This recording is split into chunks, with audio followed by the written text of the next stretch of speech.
Hello everyone, I'd like to tell you about a new add-on that I've created for Blender. This add-on allows you to take a mesh, usually a grid, and create a terrain on it very quickly. Now Blender does come with some default sculpting tools that are very useful if you're trying to create models, especially things like characters, but is not so easy to use if you want to create terrains and large landscapes like that.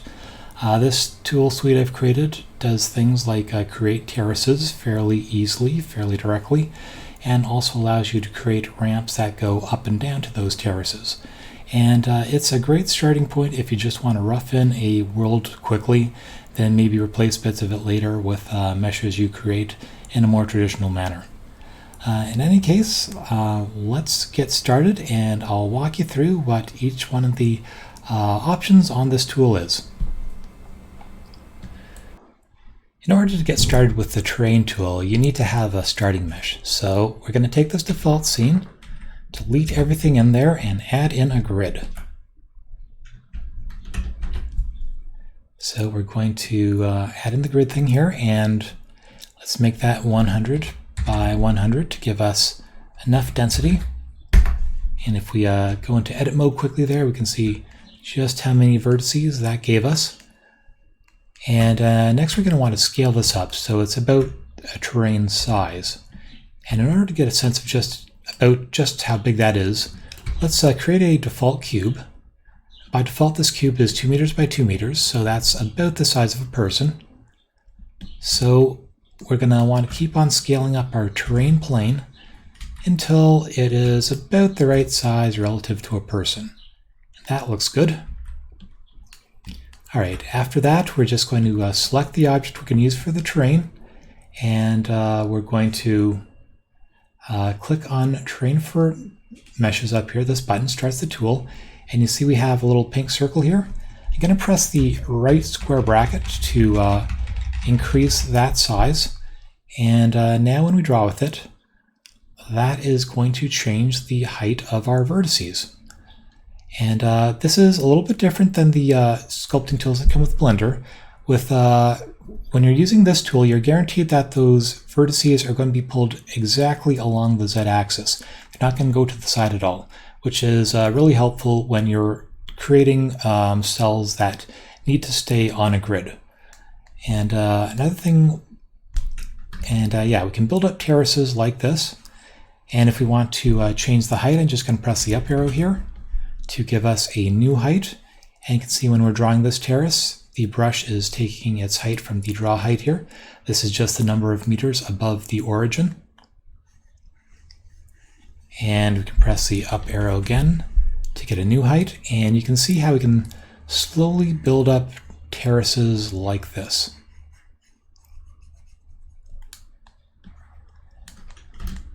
And if we want to go back to this middle height here, we could type in the number directly in the draw height field over here, but it's a little bit easier to press the control key, and that gives us a sampler there. And then we can just continue drawing with that old height that we had. Maybe come over here and replace some of this old geometry. And we can keep going like that. Now there's a bunch of other options you have here. Okay, first of all, let's go through the different options here. So first of all, we have radius. This is how big around the brush is. Now there's a hotkey for this. If you press the right square bracket key or the left, it will grow. If you press the left square bracket key, it will shrink. My keyboard capture software is not showing that, but just trust me, I'm pressing the left and right square brackets here. Yeah, just like in a regular Blender brush. Next we have the inner radius, which sort of changes the hardness of the brush. So if you press Shift and then the square brackets, you get this secondary circle. And that sort of changes the fall off, how wide around the cone is. If I push that all the way up, then you get a much sharper terrain mechanism here. Pull that back down again and the edges smooth out a little bit. So this allows you to adjust just how sharp you want that edge to be. The strength is how much influence your brush stroke has. I'm going to press enter. One thing with this, due to a weird way that the Blender API is designed, when the tool is active, you can't actually press or interact with any of these menu things. You have to press enter to finish and then make changes here. With the hotkeys, you don't need to do that, but with the defaults, you do. I'm hoping a Blender will fix that in a later revision. But anyhow, when we start up the tool again, you'll notice that it's not quite as strong as it used to be. Another thing we can do is change the pen pressure. When this is selected, if you happen to be using a stylus, then not only does it take the strength into account, but it also takes how hard you're pressing into account. So let's start that up again. Now if I press really lightly, it doesn't make much of an impression at all. But if I press really hard, you see that train comes up a lot faster. Okay, and finally we have this option here for, let's press enter, for the terrain origin. What this does is this sort of tells you where the zero of the world is. Most of the time you're going to leave this blank, and that just means that the tool is going to think that the world origin is where the world is. But if you'd like the world to be somewhere else, let's for example create an, whoops, that's not what I wanted to make. Let's create an empty. We can use that. So if we select that as, oh, that was the grid. There's our empty. Let's pick the empty to be the world origin. And now if we go back to the mesh and we start drawing, you can see it is still using that 0 as our 0. But if we take that empty, where is it? Actually, let's select it up here. And we move that down. It's now going to think that this is a 0 here, and that's going to affect how drawing works.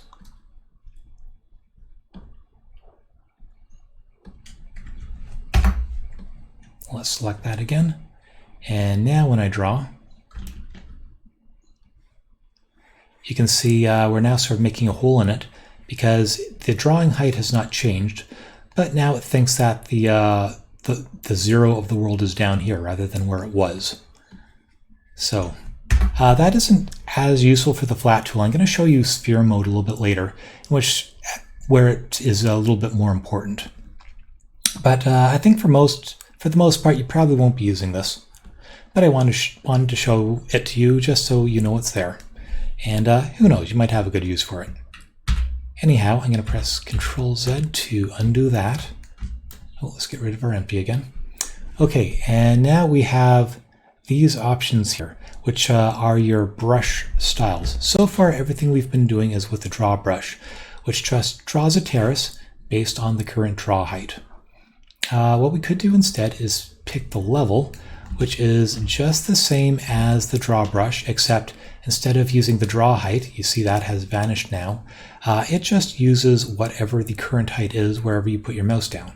So if I click on Terrain Mesh for Brushes, and if I start drawing here, you see we're just going to sort of extend out that terrace there, but if I were to click down here, you see we're going to be extending out from this terrace. So this is just a slightly more convenient way to draw without having to keep changing the height of your brush. Just sort of assume that where you currently are is what you're looking for. Okay, next we have the add. So I'm going to press A as the hotkey. This time, instead of drawing up to a height, it's going to add to the existing height. So you can sort of build up like this. This works kind of like the draw brush in Blender's default sculpting tools.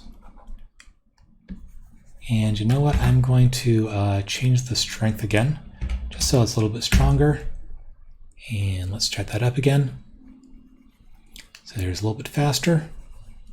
And this is good if you want to draw like mountains and things. When terraces are, terraces are really good if you have a flat area you want to walk around, but sometimes you want pointy stuff. This is a lot better for background, distant mountains and stuff like that.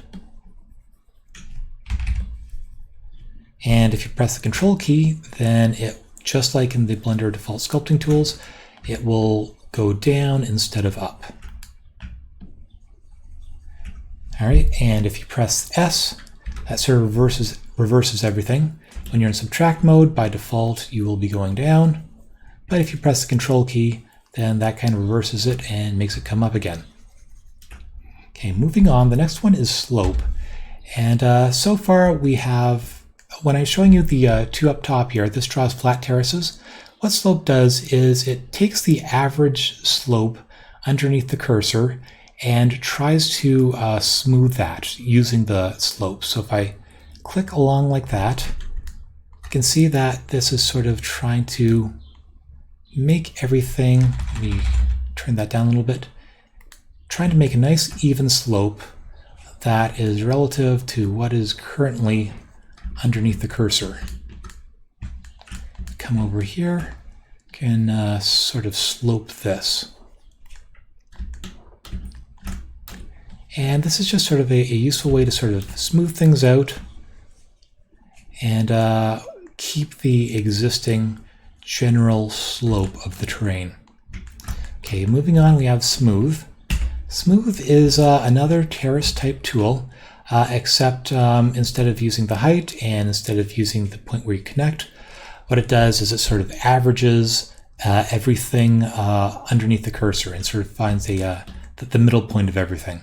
So if I draw with smooth right here, you can see that it's drawing a terrace, but it's based on the average of everything underneath it. So it ends up just kind of making sort of a nice, smooth join between everything.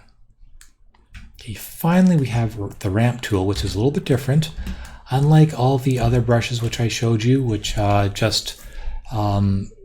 which is basically you drawing with a round brush, the ramp lets you draw ramps. So if I click here and I drag down to here, it's going to create a ramp from the point where I started to the point where I ended. And you see this one was a little bit thin. Going to press enter to exit, and let's change that ramp width to 10. Now if I start that again, draw a ramp, you can see the ramp is a lot wider, and when I release that, that creates a ramp from my starting point to my ending point. And I can create a ramp over here if I want. And this is just a very quick and easy way to get from the bottom of your terrace to the top.